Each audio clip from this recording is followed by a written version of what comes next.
Hello, everyone, and welcome to Kilowatt, a podcast about electric vehicles, renewable energy, autonomous driving, and much, much more. My name is Bodhi, and I am your host. And on today's episode, I intended on talking about full self-driving Teslas, to be more specific, Tesla's full self-driving in Austin. But I didn't want to just talk about full self-driving. I wanted to have some other content. And the first two stories I picked, the first story I was able to write nearly 3 pages of notes. And the second story kind of follows up the next nearly 2 pages of notes. So we got two stories today. I went down rabbit holes, just honest to goodness rabbit holes. But I think you're going to find this interesting, or at least I hope you find this episode interesting, because honestly, these are two topics that we don't talk about all that often. But before we get to the news, we got to thank the folks that sponsored this episode. First up, Paul. Paul has a middle initial of S and a last name of S. And then we have just another Nick, Charles F., Electron Raceway Fabricator, and Scott R. Thank you to all of you who support this program, but especially the 5 folks that that didn't have a choice in sponsoring this episode. Thank you very much for sponsoring this episode, the 5 of you. Paul S., just another Nick, Charles F., Electron Raceway Fabricator, and Scott R. If you would like to join them, it's very easy. Just go to supportkilowatt.com, and that will take you to the page that will show you all about our Supercast as well as our Patreon options that you can support the show. All right, let's get to our news. First up, and I'm just going to readjust the screen here because I'm blind. We're going to talk about in-wheel hub motors. Now, this may not sound interesting, but when I first started this podcast, there was a lot of talk about the potential for in-wheel hub motors, which is basically electric motor in the hub. So it just, right behind the wheel of your car. And there are a lot of advantages to this, but there's some disadvantages as well. But we're going to start off by talking about the advantages, because honestly, this to this point, this technology hasn't really taken off. So if I started with the disadvantages, I think we'd be over. I think this article would be done with. But so let's start with the advantages. First, like I said, the electric motor is actually part of the wheel, so there's no need for drive shafts or differentials. This carries some advantages, like I said, over traditional electric vehicle motors. First up is a cool one and kind of related to the ARC Motors interview that we had a few weeks ago. It's easier to convert an internal combustion car to electric. And honestly, I had not thought of this, but instead of dropping in a motor, a specialized electric motor that's meant to fit the engine mounts of the vehicle, you just put the motor in the wheel hub, and bada bing, bada boom, you got yourself a conversion. I'm sure it's not that easy. It's probably harder than that. Another advantage of in-hub motors over traditional electric motors is that it leaves more room in the vehicle for a bigger battery or increased cargo space or room in the passenger compartment, because at the bare minimum, you're going to have one electric motor. Sometimes you might have two. While these motors aren't huge, they do take up space. So by putting the motor in the hub, you actually free up a little bit more space. Another advantage of in-hub motors or in-wheel hub motors is it removes complexity. They're cheaper to manufacture. It allows the platform to be more modular, like you can have varying sized wheelbases without a lot of modifications on the platform. You can have front-wheel drive, rear-wheel drive, all-wheel drive with minimum, again, modifications to the platform. Now, when I say removes complexity, it can actually create some complexity when it comes to the suspension system, and we'll talk about that here in a little bit when we talk about the disadvantages. There's always trade-offs. You remove complexity in one area, and then you inevitably will create some additional complexity in another area, and that's kind of what we're talking about here. It frees up limits when it comes to design. Talked about that a little bit with, freeing up space and making the platform more adaptable and that kind of thing. Um, in current EVs, as efficient as they are, so we'll use my Model Y as an example. As efficient as my Model Y is, it still has reduction gears, differentials, and drive shafts. So when I apply the accelerator and the energy flows from my battery to the motor, and then from the motor to my wheels, there's some energy loss when that happens.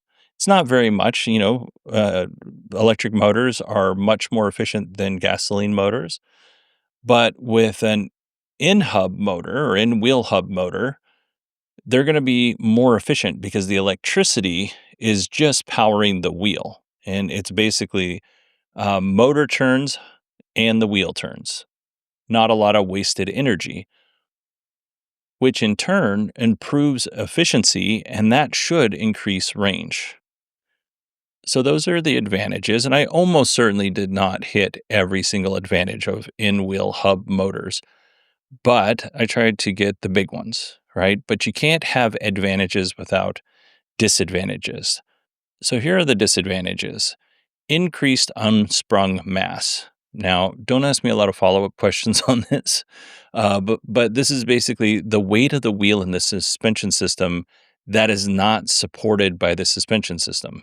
So by having the hub in the wheel, that increases weight. Well, by increasing weight, you're reducing the ability of the car to have a comfortable ride. You're reducing some grip and some handling.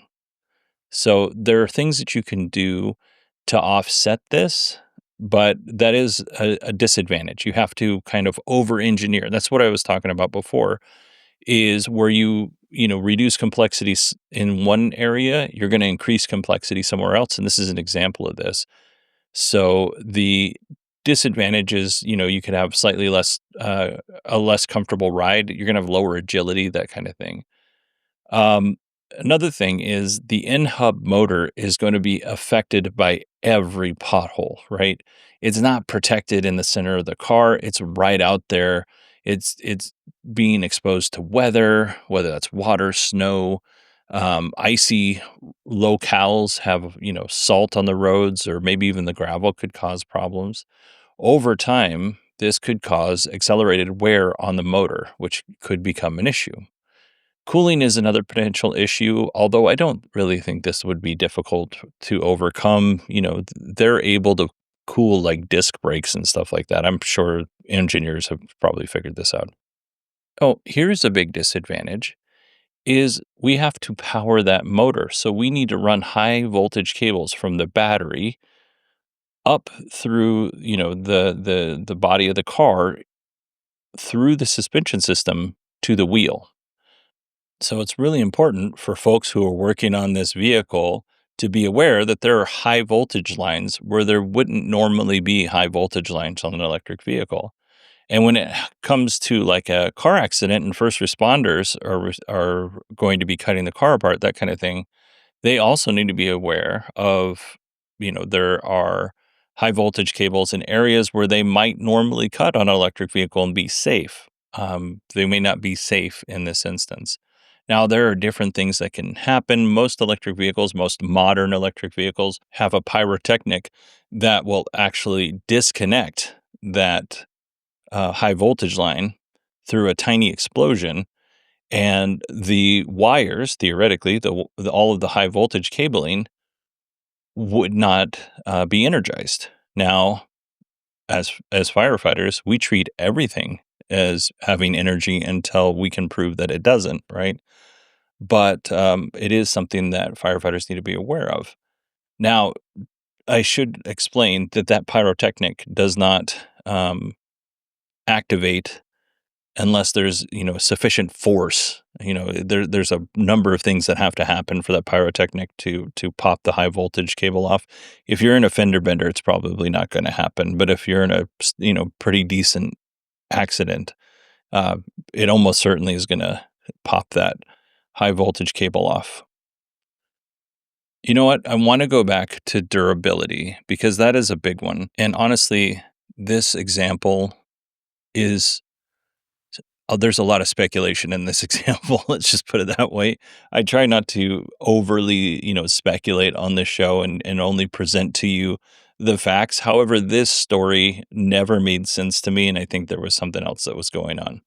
So, Lordstown Motors, a company that is now defunct. However, I think the original founder did buy the name back, and maybe they'll continue doing something with it. But Lordstown Motors made a pickup truck. It was called the Endurance, and it had in-hub motors. Now, I will say again, Lordstown's not a great example because I am speculating to the highest degree of speculation. I don't even know if that makes sense. But I also need to let you know that the leadership at Lordstown Motors, those folks were questionable. They had questionable integrity. I'm not saying they didn't have integrity. I'm just saying they did some things that were definitely operating in the gray zone. So now that we got that out of the way, um, in like 2021, I think it was, I didn't write the date down, but Lordstown Motors entered its electric pickup truck, the Endurance, into the San Felipe 250, which is a 290-mile off-road race in Baja California, which is in Mexico, if you're not familiar. Um, Lordstown made it 40 miles before having to drop out. Now, their official reasoning on this was that if they continued, they would likely run out of energy in an area that they wouldn't be able to get a recharge because the truck was consuming too much energy. They did say that the in-hub motors, the powertrain, and the battery pack handled the rough terrain without issue. Now, here's the thing. Lordstown, when they were operating as a business, said a lot of things that weren't true. And they got in trouble for some of those things, which I won't go into here, but I have chronicled on this show. And I'm not sure if they were telling the truth in this case or not, but I'm going to make a case, right? I'm not saying this is true. We are living in an alternative reality, right? I'm going to make a case that the engineers that worked on this modified Lordstown truck that was, going to go to a Baja race in California or Baja California in Mexico in an area that's known to not have a lot of charging stations. I'm going to make the argument that they knew what they were doing. These engineers were not dummies. They probably had figured out the energy consumption well ahead of time. They had probably figured out where they could and couldn't charge well ahead of time.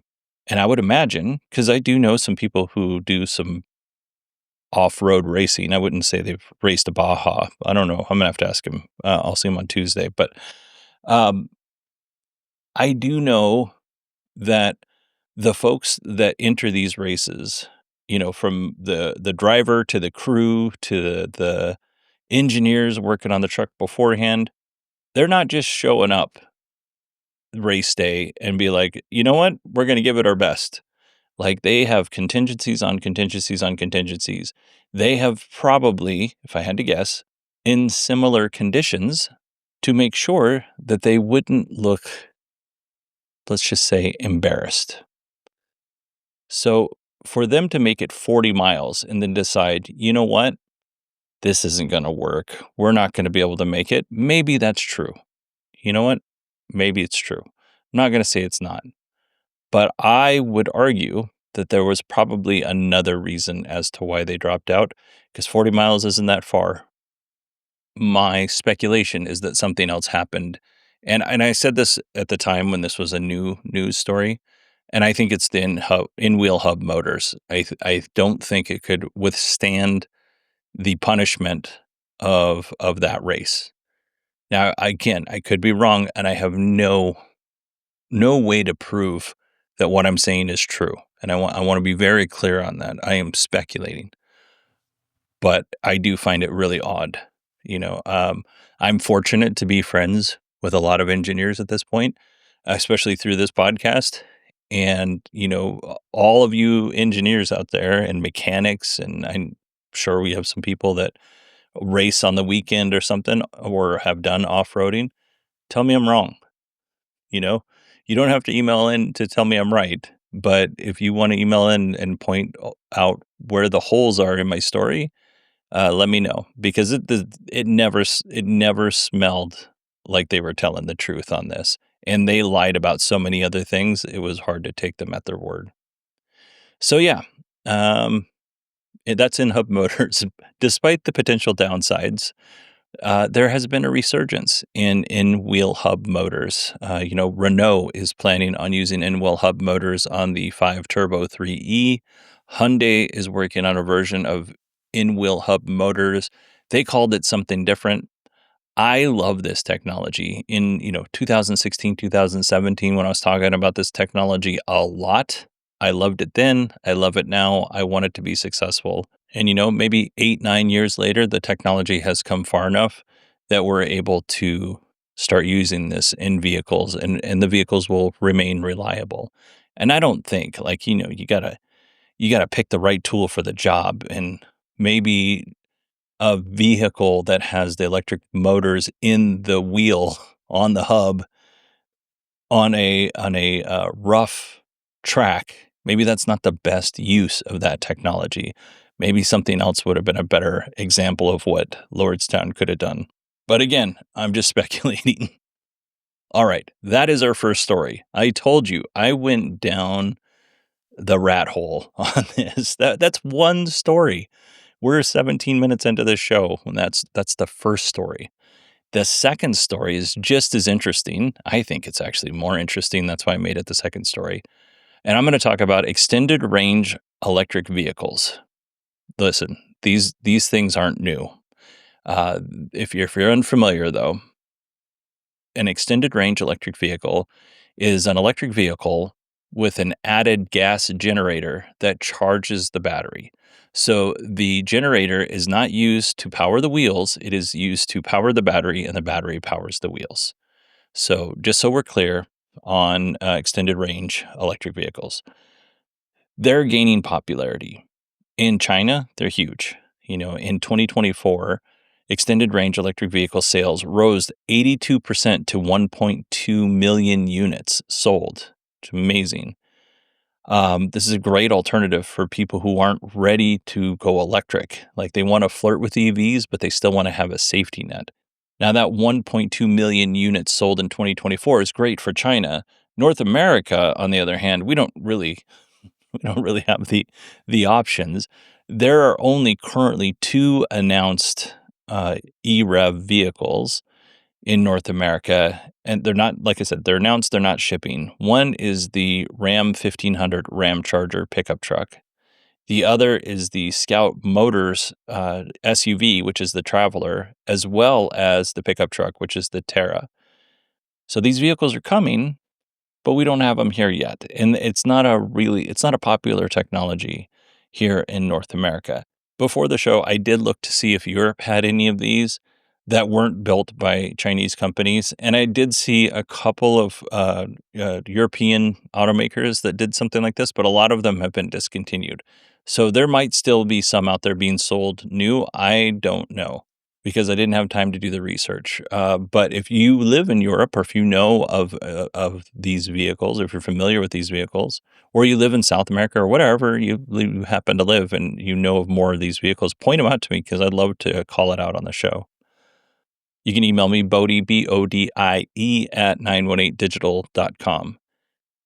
Now, I can hear a section of the folks who listen to the show, a section of our community, are screaming, "What about the Chevy Volt? This is a technology the Chevy Volt used. What about the Chevy Volt?" Totally agree. Chevy Volt was I've never met somebody who owned a Chevy Volt who did not love their car. And I wouldn't say I've met 20 people, but I've probably met 8 or 9 people who've had a Chevy Volt over the time that I've done this show. And they all love their vehicle. A lot of times, they had to drive further than they wanted to actually burn off the gas in the tank so they could refill it because that's how infrequent they filled up their gas tank. So the Chevy Volt came out in 2010. Um, it was discontinued in 2019. And 15 years, that's a long time. But the extended range electric vehicle, that technology has been around for much longer, more than 100 years.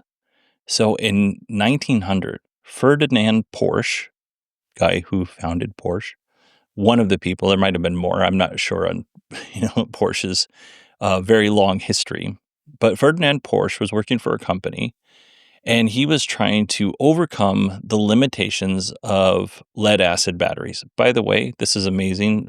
Ferdinand at the time was like 20 years old. He wasn't very old at the time when he was trying to solve this problem. So there were limitations for lead acid batteries. I would imagine when I say limitations, there were lots of limitations to lead acid batteries at that time.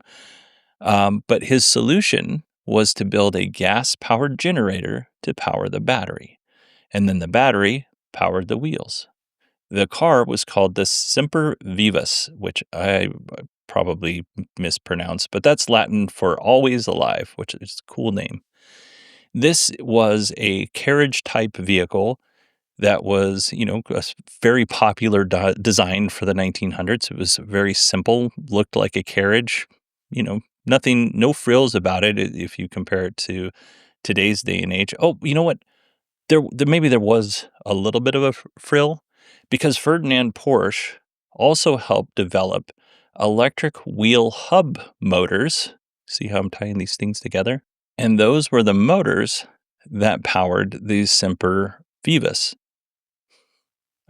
For some reason, I'm just Beavis and Butthead is all that I can think of. Anyway, ultimately, the Semper Vivus failed, and it was due to a lot of different things that are familiar to us today. Some of that was, lack of infrastructure. Some of that was its short range. Also, I found this really interesting. This car weighed nearly 2 tons. Remember, this is like a very simple, it doesn't even have a roof. This is a very simple carriage type vehicle, and it weighed almost 2 tons. Those lead acid batteries are just nutty. I'm not saying I'm going to do this, but I'll try and find a picture of the lead acid batteries that they used back then, because at one point in time, I did have one, and I'll put a link to it in the show notes. But these things they were massive. And I can't imagine how heavy they were. But yeah, I'm sure the batteries made up much of the 2 tons. And just kind of for a point of reference, it's around the same weight as a Model 3. So that's what we're dealing with. So why am I bringing this up now? Because when E-REVs, when especially Dodge started talking about the E-REV and using a gasoline motor to power the batteries, I was like, is this something we really need? This seems like it's totally unnecessary. This seems like we are coddling a portion of the public because they're not ready to fully go all out in the EV. They need that safety net, like I said. And I mentioned this several times on the podcast, and there were quite a few people who would email in and they would defend E-REVs as what, this is a really good idea for all of these reasons. So I'm here to say I was wrong. Right now, my wife and I are looking to replace her van. She has a Chrysler Pacifica in the next year or 3. She loves her car. But we don't have the budget to buy something like the R1S. We need something that will fit 7 people comfortably, and that her van does that perfect. And we would like it to be an electric vehicle. But it's not just that. Like, my wife has to like her car. In my mind, it makes no sense to buy, for us to buy her something that she doesn't like, right? So we have twins. Our twins do sports. They don't do a lot of sports, but they do enough sports. And with sports, you have to carry stuff around, right? They also share a lot of the same friends because they're twins. Our car is really good for transporting an army of smelly and loud preteens and teens.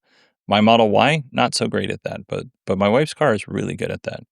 We also like to bring our extended family members on trips with us. So if we drive to California or we go up to Flagstaff or something like that, it's a whole lot easier just to have everybody in the same vehicle. We can still pack all of the bags in the van. Everyone's comfortable, despite Chrysler kind of having a little bit of a crisis recently. We really like that car. And it's just easier than taking multiple cars. But here's the thing is I really don't want to buy a hybrid because I don't want to deal with two different powertrains and all the headaches that can come with two different powertrains.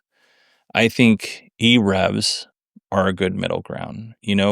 If there was, let's say, a minivan that was an E-REV and the company was able to pass the savings along of not having to, throw a bunch of extra batteries in this vehicle so that we could, afford, a $50,000-$55,000 vehicle, which is a nutty number, to be honest with you.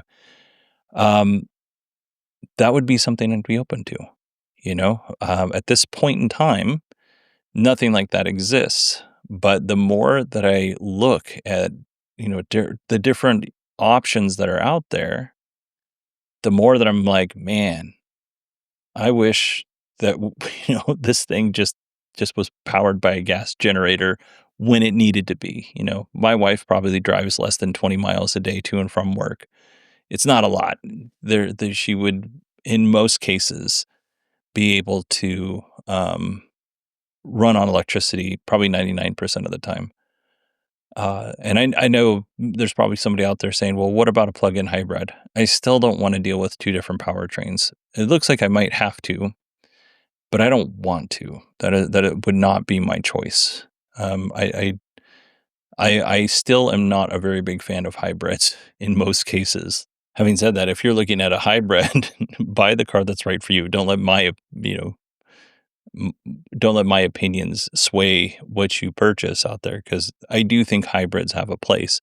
Just for the kind of stuff I'm willing to deal with, some of the hybrids worry me financially. If something breaks outside of warranty, that is a concern of mine. So what I'm saying here to everyone who emailed me and explained their point of view on why E-REVs weren't as bad as I was making them out to be, you're right. I am wrong. Please send me your gloating emails. I will take them on the chin. All right, everybody. That is it for me on this episode. I hope you enjoyed it, and I hope you found it interesting. I may release another episode on full self-driving before Tuesday's episode. I don't want to make any promises, but I finished a bunch of stuff this week. I feel very, very productive. And I might be able to get something small out because I do want to talk about Tesla's actually launching their full self-driving in Texas tomorrow. So I would like to get information out about that as soon as possible. I don't really want to wait till Tuesday. Although if I wait till Tuesday, I can talk about how the first couple of days went. But anyway, that's neither here nor there. I hope you all have, or depending on when you are listening to this, have had a wonderful weekend or are having a wonderful weekend. And I will talk to you, we'll just say soon. Soon. I'm trying to figure out my schedule. Lots of changes. So soon.